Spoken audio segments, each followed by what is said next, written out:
Council classes में आप लोगों का एक बार फिर स्वागत है। हम लोग जीके की, जीएस की और तमाम विषयों की लगातार क्लास कर रहे हैं। जो भी परीक्षाएं होती हैं उनका जब नोटिफिकेशन आता है तो उस पर भी तमाम दौड़ भाग के उसका कंटेंट बनाते हैं। क्या पढ़ना है, क्या नहीं पढ़ना है, कैसी रणनीति होगी, इन सब बातों पे हम लोग बार बार बात करते रहते हैं। तो लेकिन जो आज का टॉपिक है वो इन सबसे अलग है कि कंटेंट पे तो हमको ध्यान देना ही है, रणनीति तो हमको बनानी है, लेकिन कभी कभी ऐसी स्थिति आती है कि किताबें होती हैं, कंटेंट होते हैं, रणनीति होती है, गाइडेंस भी होता है, लेकिन एक सेल्फ मोटिवेशन नहीं होता। हम लोग थोड़ा सा डिमोटिवेट हो जाते हैं। उसके कई कारण हैं। कभी कभी ऐसी परिस्थितियां बन जाती हैं और कभी कभी परिस्थितियां ठीक होती हैं, लेकिन लगता है कि अब धैर्य जवाब दे रहा है। जिस परीक्षा की तैयारी करनी है, जिस लक्ष्य को हमको पाना है, यह केवल परीक्षा की ही बात नहीं है। जीवन में ऐसे कई लक्ष्य होते हैं जो परीक्षाओं और नौकरी चाकरी से थोड़ा सा आगे के भी हैं।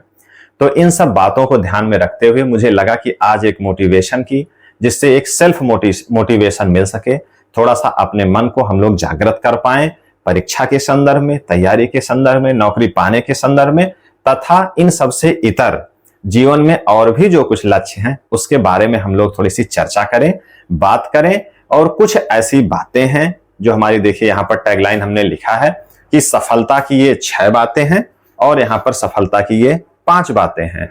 सबका मिला जुला जो सिस्टम है, सब कुछ वही होता है, लेकिन थोड़ा सा उनका तरीका होता है और वो उनके स्रोत क्या होते हैं, इस बारे में हम लोग थोड़ी सी बात करेंगे, जिससे हम लोग समझ पाए कि आखिर दिक्कत कहाँ है, कैसे क्या हम लोगों को करना है, किस और जो सफल लोग हैं उन्होंने क्या किया है। इन सब बारे में हम लोग आज एक चर्चा करेंगे, एक बात करेंगे, जिससे हम लोग अपने आप को भी मोटिवेट कर पाए और जो लोग हमसे जुड़े हुए हैं उनको भी थोड़ा सा मोटिवेट कर पाए।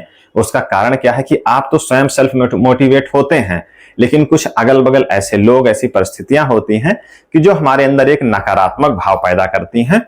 उनके बारे में हम लोग आज चर्चा करेंगे, उनसे कैसे निपटा जाए, कौन से वो मूल मंत्र हैं, कौन से वो रहस्य हैं, उसके बारे में हम लोग एक छोटी सी चर्चा करेंगे।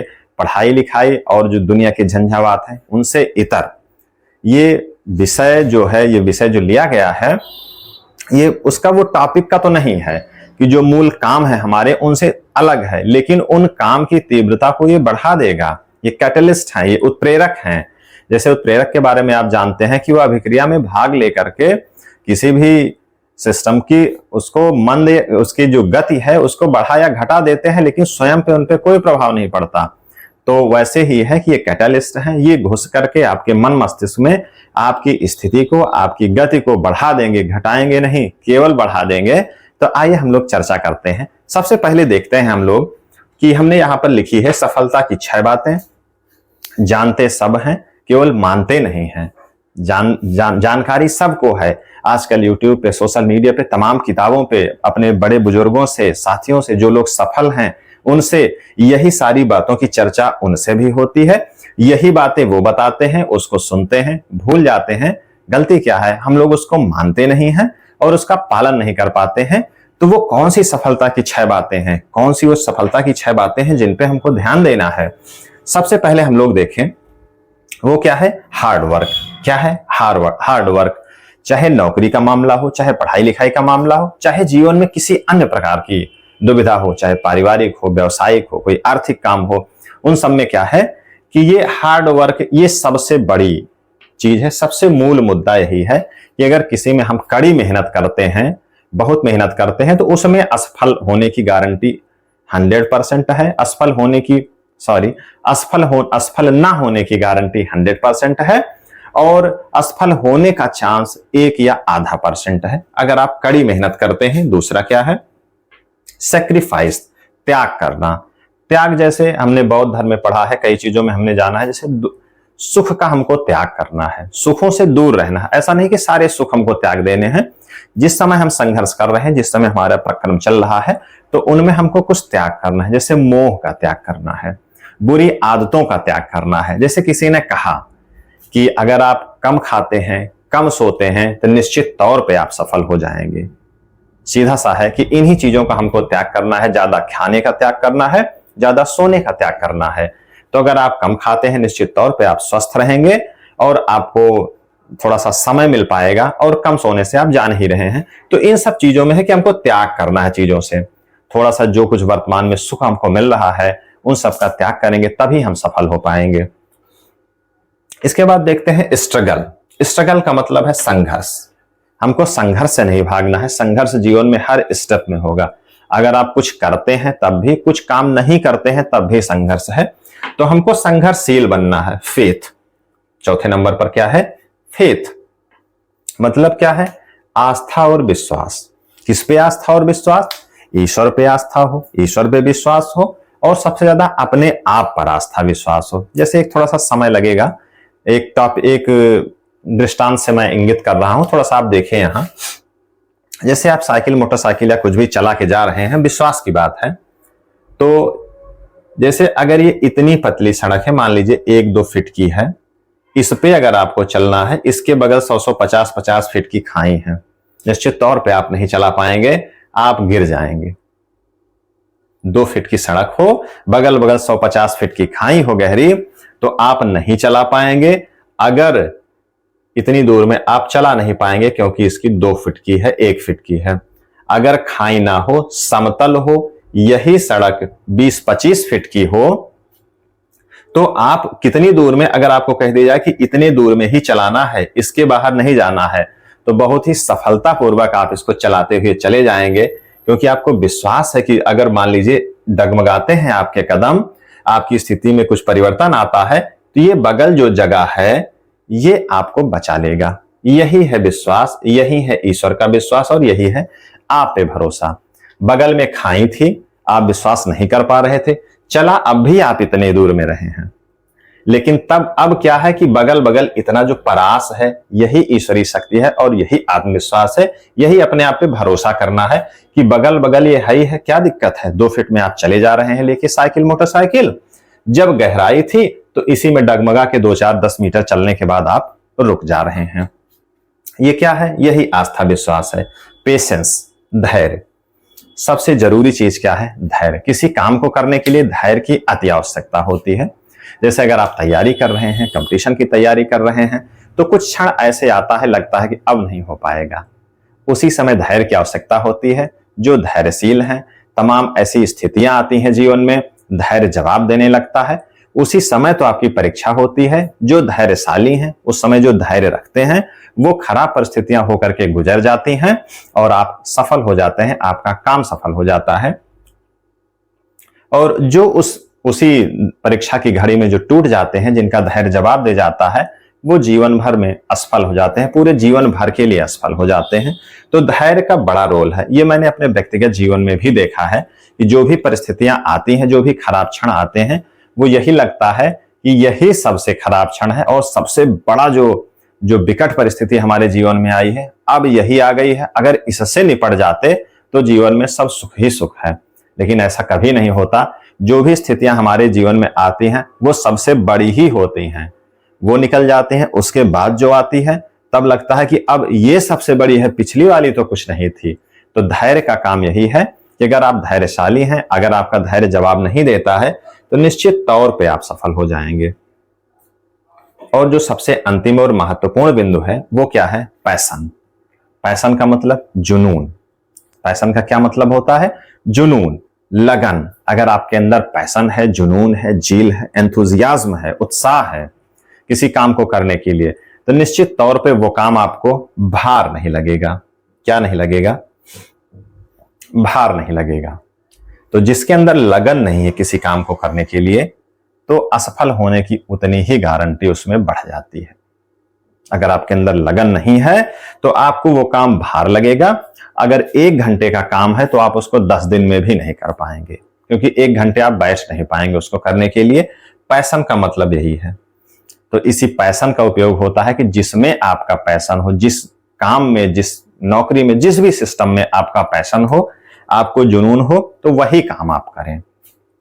तो इस तरीके से सफलता की ये 6 बातें हैं, आप सभी जानते हैं। हमने इसको एक बार दोहरा दिया है, आप सब इसको समझ गए हैं, जान गए हैं। अब इसका पालन आपको करना है। इसका पालन आप करते हैं तो निश्चित तौर पे सफल होते हैं। तो इसी से जुड़ा हुआ एक हमने कहीं पढ़ा था, श्रीमद् भागवत गीता में कुल एक 5 बातें बताई गई थी। वो है क्या दृष्टांत वहां का कि श्रीमद् भगवद गीता के 18वें अध्याय के 14वां श्लोक है। 18वां अध्याय का 14वां श्लोक है, ये लिखा हुआ है, हमने लिखा है। इसमें 5 बातें बताई गई हैं कि अगर आप 5 बातों का उनका पालन करते हैं तो निश्चित तौर पे आपको सफलता मिलेगी। वो 5 बातें हैं क्या? अधिष्ठानाम तथा कर्ता करणम च पृथक विदम। अधिष्ठानाम तथा कर्ता करणम च पृथक विदम विविधाश्च पृथक चेष्टा दैवम चैवात्र पंचमम। क्या है?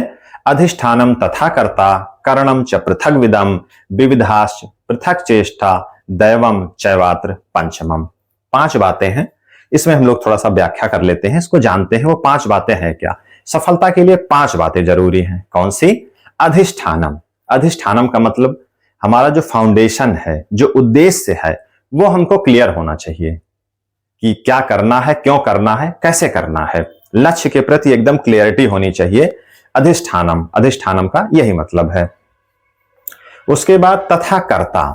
कर्ता कौन? खुद, जो कर रहा है काम को, खुद को उसको पता होना चाहिए कि क्या करना है, कैसे करना है। उसके दिमाग में ये बात होनी चाहिए। किसको पता हो? कर्ता को, मतलब खुद को। करणम च पृथक विदम। करणम च पृथक विदम। करणम का मतलब जो हमारी इंद्रियां हैं, जो उपकरण हैं, विभिन्न विभिन्न प्रकार के, कई प्रकार के उपकरण हैं, उनकी जानकारी होनी चाहिए और उन्हीं उपकरणों के, उन्हीं इंद्रियों के माध्यम से हम अपने काम को करेंगे। तीसरा ये हो गया। चौथा क्या? विविधाश्च पृथक चेष्टा। विविधाश्च पृथक चेष्टा का मतलब है कि ये 3 बातें जब हो गई, पहला कि हमारा फाउंडेशन हो गया, लक्ष्य के प्रति हमको जानकारी हो गई, कैसे करना है, क्या करना है। दूसरा कर्ता, खुद को, जिसको करना है उसको ये सब पता होना चाहिए। तीसरा क्या है कि यहां पर करणम च पृथक विदम, कैसे करना है, वो कौन कौन से उपकरण है, कौन कौन से यंत्र हैं जिनकी सहायता से हमको करना है, उसकी जानकारी हमको होनी चाहिए। और चौथा क्या है कि विविधाश्च पृथक चेष्टा। इन सबके साथ हमको कई भांति भांति विविध प्रकार की चेष्टाएं करनी पड़ेगी, क्रियाकलाप करना पड़ेगा। ये नहीं है कि एक कर लिया हम हो गए, तो इन सब के साथ कई प्रकार की चेष्टाएं करनी पड़ेगी। और चौथा क्या है? ईश्वर पे विश्वास, दैव कृपा। ईश्वर पे विश्वास हो, खुद पे विश्वास हो और ईश्वर की कृपा आपके साथ हो। ईश्वर पे विश्वास करते हुए अगर आप अपने जीवन को जीते हैं तो निश्चित तौर पे आपको सफलता मिलेगी। और ये कहा जाता है, इस श्लोक में कहा गया है कि ये जो चारों चीजें जो सही ढंग से कर लेता है तो उसको ईश्वर की कृपा अपने आप मिल जाती है। तो ये 5 चीजें हैं कि जिनसे आप अपने जीवन को सफल बना सकते हैं। ये भी हैं, सब एक दूसरे से मिली जुली हुई चीजें हैं। इन सब के आप इन सब पे विश्वास करें, भरोसा करें, तब आपका जीवन निश्चित तौर पे सफल हो जाएगा। बहुत सारी बातें हैं, बहुत सारी जानकारियां हैं, लेकिन हम लोग उसका पालन नहीं कर पाते हैं। एक हमने कहीं पढ़ा था, अगर आप कंपटीशन की तैयारी कर रहे हैं, इस तरीके का काम कर रहे हैं, तो उसकी टैगलाइन क्या थी कि आज पढ़ ले दोस्त, क्योंकि आपसे ज्यादा कहीं कोने में कोई और आपसे ज्यादा पढ़ रहा है। तो ये गला काट प्रतियोगिता होती है, तो इतना ज्यादा आपको पढ़ना है। अगर आप नहीं पढ़ेंगे तो किसी और जगह कोई आपसे ज्यादा पढ़ रहा है, सिलेक्शन उसका होगा। तो इस तरीके से ये कई बातें हैं जिससे हम अपने आप को सेल्फ मोटिवेट कर सकते हैं, अपने अंदर एक प्रेरणा की भावना जागृत कर सकते हैं। कभी कभी इस तरीके की क्लास, इस तरीके की प्रेरणा की भावनाएं हम जानते हैं, सारी चीजें समझते हैं, लेकिन जब वो हमारे सामने डिस्प्ले होती हैं, प्रेजेंट होती हैं, तब हम अपने आप को मोटिवेट महसूस करते हैं। तो जीवन में चाहे आप तैयारी कर रहे हैं, नौकरी की तैयारी कर रहे हैं या कुछ भी कर रहे हैं, तो इस तरीके से अपने आप को सेल्फ मोटिवेट करें, इनको बार बार समझें, देखें, और जो सफल व्यक्ति हैं उनकी क्या सफल आदतें हैं उन पे आपको चर्चा परिचर्चा करनी है, उनको देखना है और उसका पालन करना है। इस तरीके से आज की हमारी ये क्लास सेल्फ मोटिवेशन के साथ यहाँ पर खत्म होती है। अगर ये ठीक ठाक आपको लगेगा, इस पे आपको कुछ अच्छा कुछ मिल जाता है, अगर आपका रिस्पांस अच्छा रहा तो हम लोग ये क्लास और आगे भी करेंगे। ठीक है, धन्यवाद।